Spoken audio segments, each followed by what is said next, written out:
What is going on, everybody? This is Mike from the Last Corvette. I haven't posted in a while. I've been truly busy with work, family, obviously kids, and that C6 hasn't really moved much this summer. It's kind of unfortunate, but I have to drive my truck most of the time because of my kids, right? I call myself the school bus. And also, I haven't done anything to it, so I made up my mind once again and decided to just wait for this upcoming off season.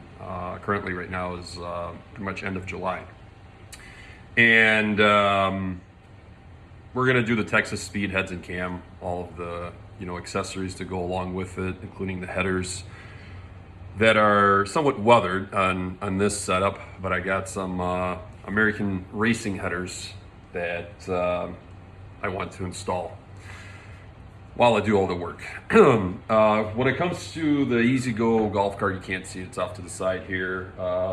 Surprise, surprise, we're actually using it, which is great. I was really worried about, it's sitting collecting dust, kind of like that thing.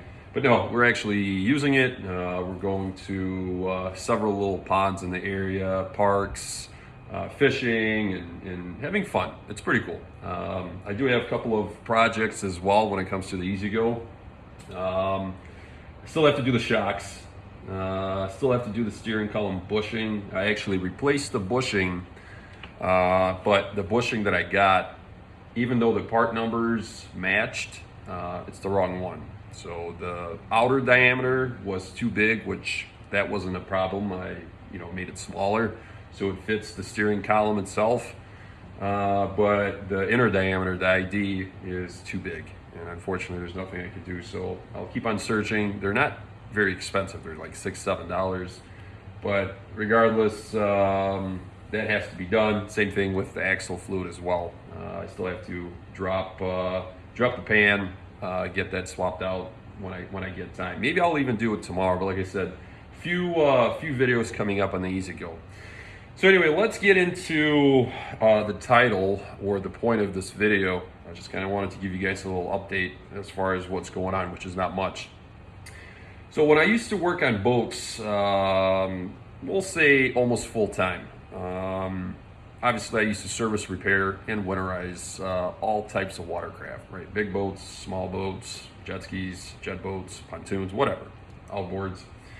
And in Michigan, when we winterize 6 months to a year, meaning that 6 months is our normal layup. Let me explain. 6 months means some boat owners like to keep their boat a little bit later in the year or into the season, meaning October, November even. All depends on the weather, and some owners like to pull their boats early, especially the older folks that have properties in Florida or somewhere south. They'll pull the boat out, get it all winterized, shrink wrap, and off they go. Snowbirds, as they call them. The same thing happens in the spring. Some people like to put their boats in March, April, basically as soon as the ice melts, depending on the winter. And the flip side, some people like to wait till June. Obviously better weather, temperature wise, as long as, once again, there's no rain or whatever. And of course the water temperatures are warmer as well. So that covers your 6 months.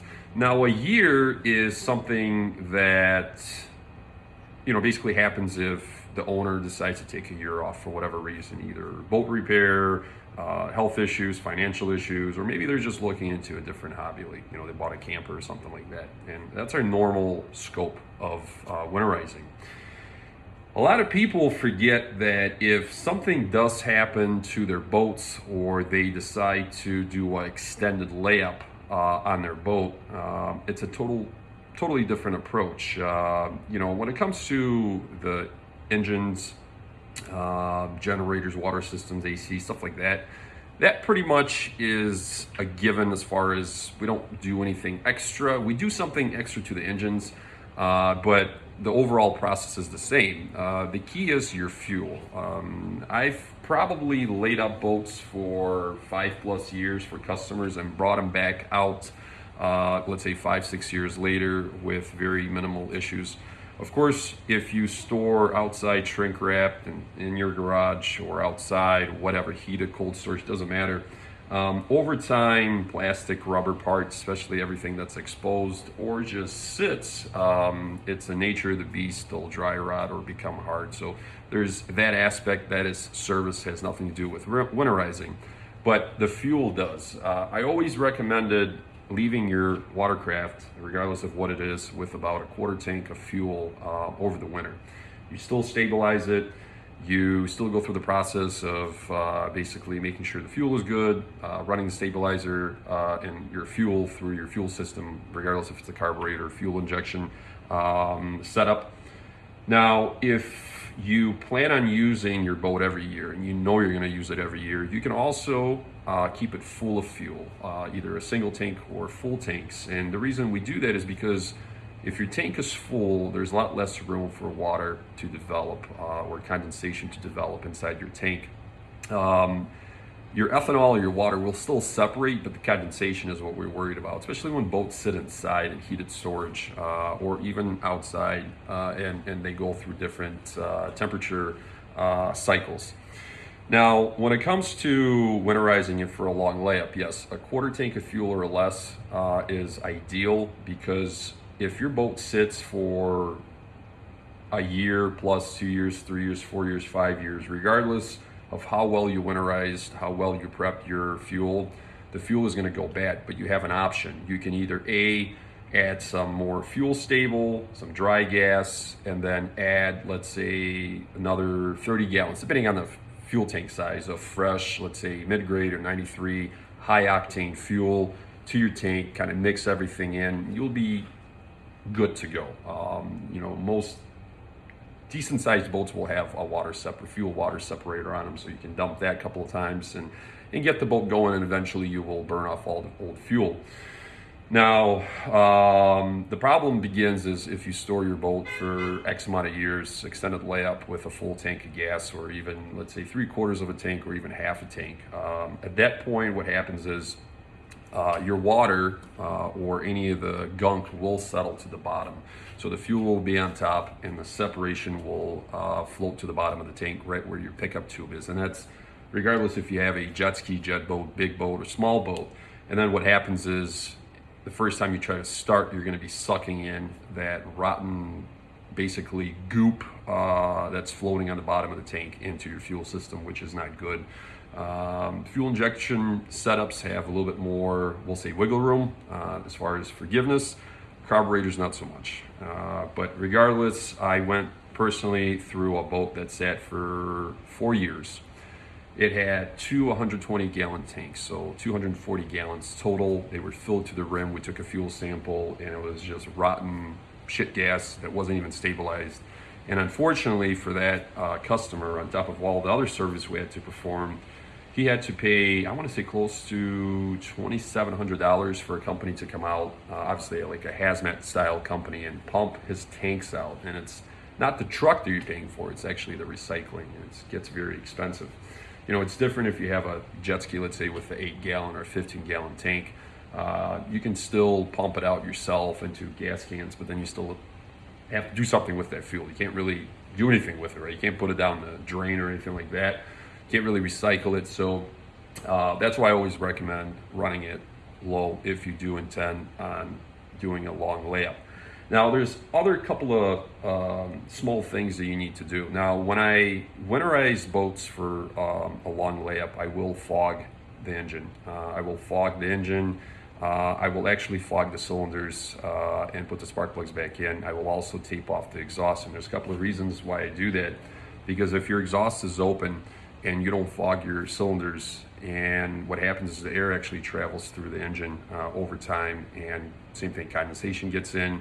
You'll get rust in the spark plugs, you'll get rust in the piston rings, cylinder walls, and then what happens is everything kind of fuses together, believe it or not. So if you can prevent that air from flowing through your engine, regardless if it's a jet ski or a big boat, that's a plus as well. From aspect of bringing a boat like that back to life, like I said, obviously the fuel is the main important. If you have a quarter tank or less, you can take a small little sample, dry gas, stabilizer, top it off. If it's full, don't even try to run it because it's going to cause all kinds of issues and havoc. And especially like on jet skis or smaller boats that are carbureted, more than likely your carburetors will need to be rebuilt, especially if you suck in some of that old crappy fuel. All right, guys, so I had to take a little break, kids. Now, so you get to the point of trying to revive your watercraft that's been sitting, and we'll just focus on something very simple, like a 2-cylinder jet ski. First thing you want to do, obviously, is remove the spark plugs, inspect your spark plugs. Now, if everything's been done proper, your spark plugs will be in decent shape. You might have a little bit of corrosion. If you have a lot of corrosion, that means air has been running through your engine, moisture has been collecting in your cylinders, and also in your crankcase as well. And at that point, you will obviously need new spark plugs. And before you even attempt to start the engine or turn over your engine, you need to do the following. Obviously, inspect and treat your fuel first. Then if it's a 2-stroke like a jet ski or a 4-stroke engine, take a shot glass of oil and pour it into every cylinder, obviously with the spark plugs out, and let it soak and sit for a couple hours while you're doing some other prep. We're working on the fuel. Now that's going to do a couple of things. It's going to loosen up that corrosion in between the piston ring and the cylinder wall itself. Now once you let it soak, what you want to do, same thing with the spark plugs out, put a towel or rag over your spark plug holes, because it will push out the oil or whatever liquid is in your cylinder. And then try to bump the engine over, and if there's hesitation, that means there is a little bit of a bond between the piston ring and the cylinder wall. But what you're doing is, when the engine sits for a long time, everything is dry, so that oil is lubricating everything while you're actually turning the engine over, and eventually it will pump that oil out. It will start cranking over at its normal rate or RPM. Once you get a mist coming out of your cylinders or through the spark plug holes, that's pretty good. But like I said, that oil acts as a lubricant, and it's very important, because if you do it dry, there's a good chance you're going to booger up your piston rings, cylinder walls, or cause basically damage and lose compression. Now once you go through the first cycle and you get a nice steady RPM or a crank, I want to do a compression check for sure to make sure that the engine is healthy. I just had to do it a couple of weeks ago, 3 weeks ago, and both of these jet skis actually sat for 5+ years. Compression was good. I was able to put the spark plugs back in. The fuel was already treated and ready to go, and they fired right up pretty much without any hesitation. And then once you go through the first half a tank, top it off again, and eventually you'll be in good shape. Now, if you are... All right, so another interruption, but what I was going to say is, if you do have a 2-stroke and you have basically an oil tank in there for 2-stroke oil, make sure you inspect the bottom of it as well, that there's no water, because same thing, it's going to push that water out first. And on most jet skis, unless they've been converted to premix, obviously that oil is not only washing down your crank, but it's also obviously mixing in with your fuel and washing down your top end. So you don't want to be pumping water through the engine and creating, a sticky situation basically for yourself.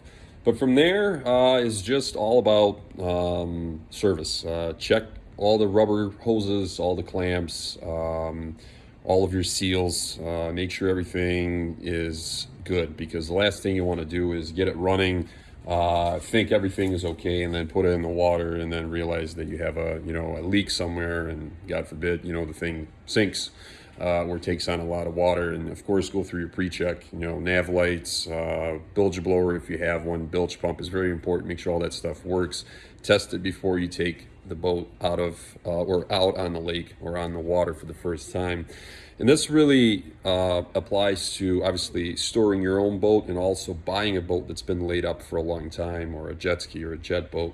Sometimes you can get a good deal. Sometimes everything looks great because it's been in storage for a long time, has low hours. But if it hasn't been properly put away or hasn't been properly serviced, it could lead to a big repair bill or a service bill, unless you can take on some of that work yourself and save money in the process. But my experience over the years is when things sit, regardless if it's a boat or a car, for a long extended period of time, regardless of how well it was put away, you'll still need to put some money into it and some labor into it, some parts into it to get it obviously water ready.